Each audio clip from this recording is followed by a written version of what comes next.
Sebelum menonton, jangan lupa like, subscribe, dan tekan tombol lonceng. Selamat menyaksikan. Jakarta International Expo Kemayoran menjadi pusat perhatian dunia e-commerce dengan digelarnya China International E-commerce Industry Expo dan Indonesia E-commerce Product Sourcing Exhibition atau CIAI IPSI 2024.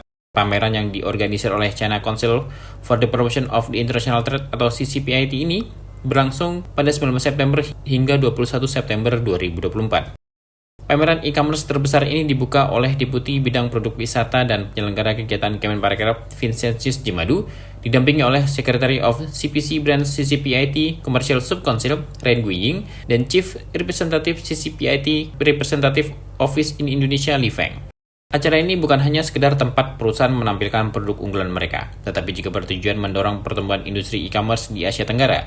CIAI IPSI 2024 menyoroti beberapa sektor utama seperti elektronik dan gadget, fashion dan aksesoris, kecantikan dan perawatan pribadi, peralatan rumah tangga dan furniture, makanan dan minuman, serta produk otomotif dan aksesoris.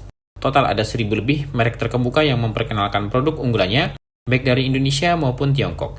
Selain pameran produk, acara ini juga menyuguhkan berbagai kegiatan menarik seperti fashion show dari brand internasional, seminar mengenai kebijakan impor Indonesia dan digital marketing, serta workshop dan sesi networking bagi para pelaku industri untuk menjalin kerjasama bisnis baru. Salah satu sorotan utama pameran adalah fokus pada kolaborasi.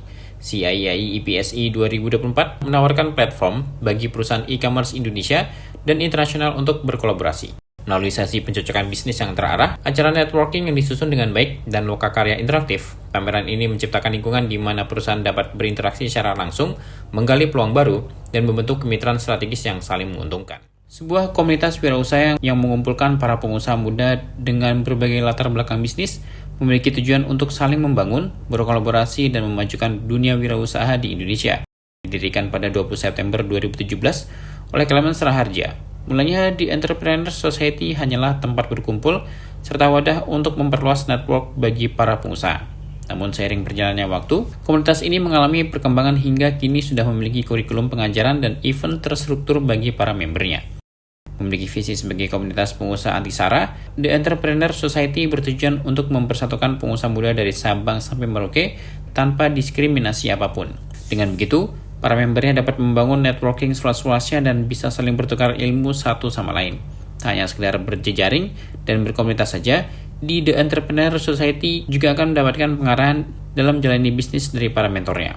Kurikulum dasar yang digunakan bersumber dari buku The Art of Entrepreneurship yang ditulis langsung oleh founder TES, Bapak Clemens Raharja. Mari kita simak bersama podcast berikut untuk lebih mengenal The Entrepreneur Society. Tim Eljon Media melaporkan. Halo sahabat Eljon, kembali lagi bersama saya Wenny Fernandes, Putra Agrowisata Indonesia 2024. Dan saat ini saya masih ada di CIIFC 2024. Dan saat ini saya kedatangan narasumber yang sangat spesial ya, yaitu Bapak Clemens Raharja. Halo Bapak Clemens. Oke, dan juga Bapak Clemens sendiri juga ada booth juga ya Pak? Betul. Oke, mungkin boleh dijelasin nggak sih Pak, booth apa sih yang Bapak buka di sini Pak? Oh, kita sebagai strategic partner, community partner dari CIIFC, dan ya kita dari The Entrepreneur Society. Jadi buat teman-teman yang belum kenal, perkenalkan nama saya Clemens Raharja, founder dari The Entrepreneur Society. Kita tuh adalah komunitas pengusaha muda dengan visi untuk mempersatukan Indonesia tanpa diskriminasi dan mensejahterakan rakyatnya melalui pengembangan ilmu, edukasi, inspirasi, dan peluang dalam dunia kewirausahaan. Jadi teman-teman yang saya undang juga ke sini itu adalah teman-teman yang dari UMKM dan perusahaan yang dibina langsung sama kita. Wow. Jadi yang kita mentorin, yang terus akhirnya mereka bisa mendapatkan privilege untuk kesini juga gitu kan.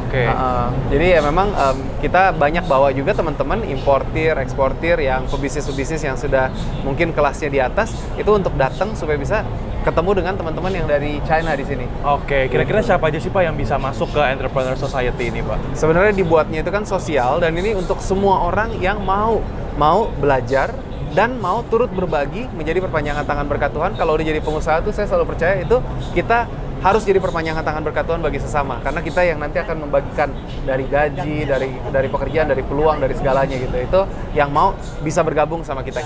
Oke, dan kira-kira keunggulan untuk mengikuti komunitas Entrepreneur Society ini apa aja sih Pak? Ya, di The Entrepreneur Society sendiri itu kita ada kurikulum dasarnya yang kita ajarkan dari 4 esensi kewirausahaan, pola pikir, dari 6 kelas, kita bagi jadi ada 6 kelas tahapan kewirausahaan, di mana setiap pengusaha itu pasti akan melalui tahapan ini.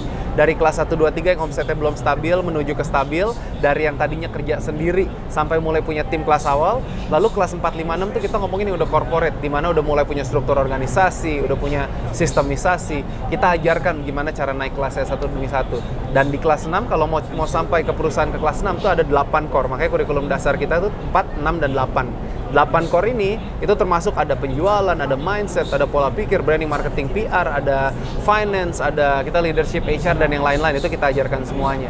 Dan harapannya justru ini karena kita komunitasnya secara sosial, teman-teman sekali masuk itu langsung seumur hidup karena kita kan berkarir di situ ya. Betul. Dimana naik kelas. Memang naik kelasnya juga nggak cepet, kayak kelas 1 sampai kelas 3 mungkin bisa 6-12 bulan. Pasti. Kalau kita rajin cari omset. Tapi kalau udah ngomongin kelas 3, kelas 4, sistemisasi itu mungkin 1-2 tahun sampai kelas 4 ke kelas 5, kelas 5 ke kelas 6 mungkin bisa totalnya kalau paling cepet 5 tahun. 5 tahun ya. Makanya kenapa kalau kita ngomongin kayak perusahaan franchise, ya perusahaan-perusahaan yang mau IPO, TBK minimal PT-nya sudah 5 tahun. Betul. Itu juga menyesuaikan sebenarnya dari kurikulum yang kita didik supaya teman-teman bisa pada naik ke sana.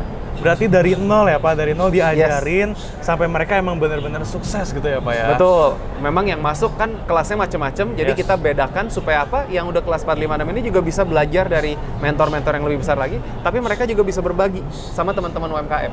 Wah, menarik banget ya. Gitu. Mungkin kalau untuk info lebih lanjutnya boleh cek ke Instagramnya. Boleh, di komunitas pengusaha.tes teman-teman ya. Dan kalau pengen kenalan langsung, boleh dengan saya, Clemens Raharja, di Instagram, di TikTok, Clemens Raharja, dan komunitas pengusaha.tes. Semoga jadi berkah. Di follow.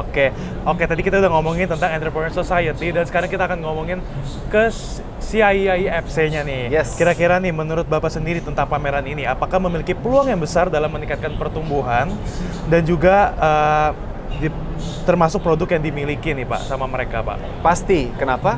Karena gini, kita tuh Indonesia, kita harus selalu melihat di luar negeri itu seperti apa. Saya dulu kuliah lama 14 tahun di Melbourne, Australia. Begitu balik Indonesia itu 2014, 15, 16, saya mulai settle di sini 2016. Itu tuh saya ngelihat masih ketinggalan dari teknologi, dari sistem, bahkan kalau ngomongin perbankan dan yang lain-lain, toko online, bahkan ojek online, bukan ojek online, taksi online zaman dulu gitu kan. Iya, betul. Itu juga masih ketinggalan sistemnya. Tapi kalau kita ngelihat sekarang kalau e-commerce ya di China itu jauh lebih maju dan jauh lebih matang daripada Indonesia. Makanya kenapa saya ajak teman-teman di Entrepreneur Society ke sini untuk bisa belajar juga bareng sama teman-teman dari CCPIT dari China. Di CII dan FC ini itu kita ketemu dengan banyak teman-teman baru dan akhirnya bisa turut berkolaborasi, bersinergi satu dengan yang lain. Harapannya ke situ gitu loh. Amin. Dan juga kira-kira siapa dari negara mana aja sih Pak yang datang ke pameran tahun ini Pak pesertanya?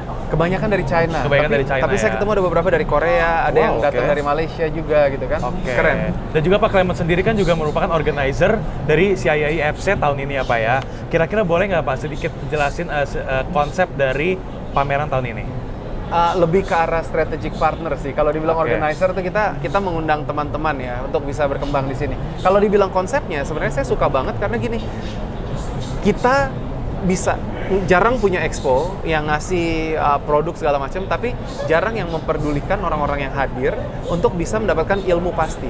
Nah kemarin kita dari The Entrepreneur Society, saya ada 5 teman-teman yang saya ajak, kita ngomongin satu kesatuan, ada ilmunya juga.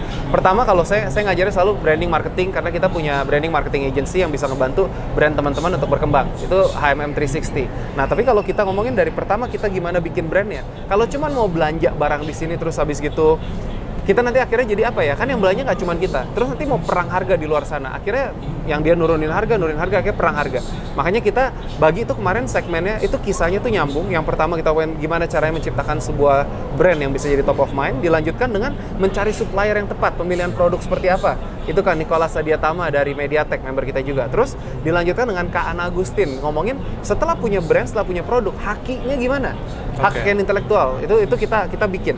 Terus habis gitu dilanjutkan lagi ada beberapa teman-teman dari, kita ngomongin brandingnya dari Kak Erik Handali yang udah punya produk tersebar di seluruh Guardian sama Watson, di seluruh Indonesia, Modern Trade sama General Trade. Kita juga ada Kak Rishad untuk ngomongin bagaimana membangun super team dari Kak Rishad Asbula dari Rumah Siap Kerja.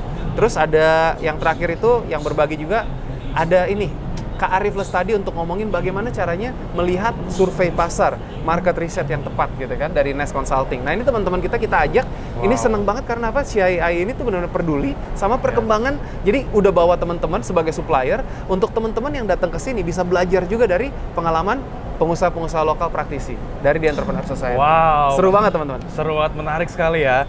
Dan juga kita ada pertanyaan terakhir nih. Siap. Apa sih Pak harapan Pak Clement sendiri untuk pameran CII FZ ke depannya? Harapannya kita bisa lebih besar lagi dan kita bisa nanti ngajak lagi lebih banyak teman-teman dari Entrepreneur Society, teman-teman yang kita bina, UMKM binaan untuk bisa dapat exposure secara internasional. Senang banget tadi teman-teman yang kita undang, ada sebagian itu dapat award langsung di hari terakhir. Wow. Itu saya bangga banget punya teman-teman yang bisa ikut naik ke panggung bersama-sama dengan teman-teman dari China yang datang ke sini loh. Itu international award gitu kan. Bangga banget dan semoga tahun depan itu kita bisa bikin acaranya lebih menarik lagi, kita bisa undang lebih banyak teman-teman lagi untuk datang dan bisa menjadi lebih banyak berkat buat semua orang-orang di Indonesia. Wow, menarik banget ya. Oke, terima kasih Pak Clement atas waktunya. Terima kasih Kak Wendy. Semoga sukses selalu. Dan Sama-sama. juga untuk sahabat Eljon, jangan lupa untuk di-follow Instagram Pak Clement sendiri dan juga Entrepreneur Society-nya ya. Oke. Komunitas pengusaha.tes. Betul. Sampai jumpa teman-teman. Kalau kita biasa go bold and beyond. Gimana? 1, 2, 3. Go bold and beyond. Sampai jumpa Mantap. sahabat Eljon. Dadah.